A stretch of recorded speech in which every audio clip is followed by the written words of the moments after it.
So REDARC have released wiring kits for the Bcdc range. Each kit contains everything you need to wire your Bcdc in yourself.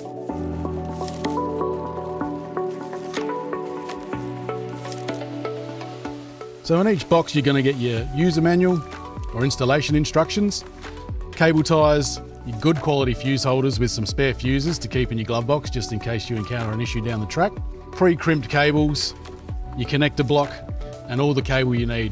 So the cable will depend on which kit you choose, and that will also vary depending on which Bcdc you choose to install and where you're installing the unit. So the 6 variants cover off 3 different mounting locations.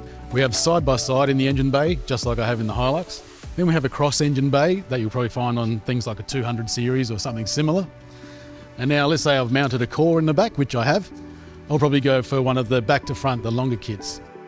So take the guesswork out of your install, save yourself some time and money, go on our website, have a look for the wiring kits or visit one of our retailers locally.